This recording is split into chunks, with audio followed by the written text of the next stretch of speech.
मैंने जिसको दिल दिया है, दिल ने दिया है, मैंने जिससे प्यार किया है, वो हो तुम, वो हो तुम, वो हो तुम, वो हो तुम। नमस्ते प्रणाम, हम आप सबके राइटर दुर्गेश बेदर्दी और आज बहुत ही सुंदर छठ गीत लेके आयल बानी।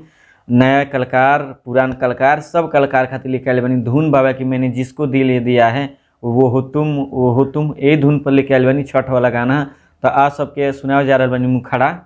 तो सुनी कैसे बा कि दौरा उठाए मैं अपना माथे, उठाए मैं अपना माथे, पूजा करम छठी घाटे, करम छठी घाटे।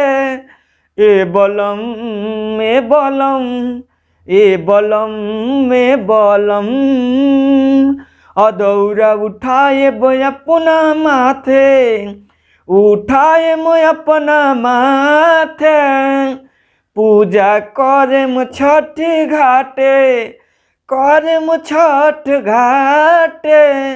ए बलम ए बलम, ए सजन ए सजन। तो चलिए आप सबके मुखड़ा सुनौनी है और अंतरा आप सबके सुनावे जा रहा बानी।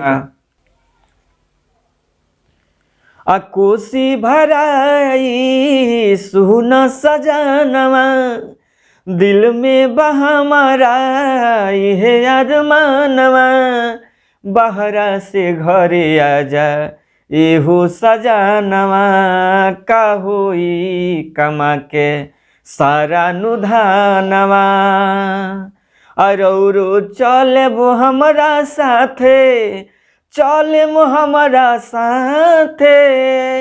ए बलम ए बलम, ए बलम ए बलम, दौरा उठाए बो अपना माथे, उठाए बो अपना माथे, पूजा करम छठ घाटे, करम छठ घाटे। ए बलम ए बलम, ए बलम ए बलम। तो आप सबके सुनौनी है मुखड़ा और अंतरा। तो लास्ट अंतरा खातिर आप सब हमारा नंबर पर कॉल कर सकतनी। हमारा नंबर बा 99 345 2912। स्क्रीन पर लगा दी हमारा नंबर। तो जी नया म्यूजिक बनवाए चाहता वो भी संपर्क कर सकता हमरा से। जी पर्सनली में गाना लिखावे चाहता वो भी संपर्क कर सकता हमरा से। पर्सनली में गाना लिखावे खातिर भैया पैसा लगेला। और जो गाना रिकॉर्डिंग करावे चाहता वो हमसे संपर्क कर सकता। हमारा स्टूडियो बा बालाजी रिकॉर्डिंग स्टूडियो, जादूपुर बाजार, गोपालगंज, बिहार।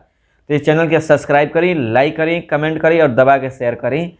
हर हर महादेव जी, जय माता दी, जय हो छठी माई।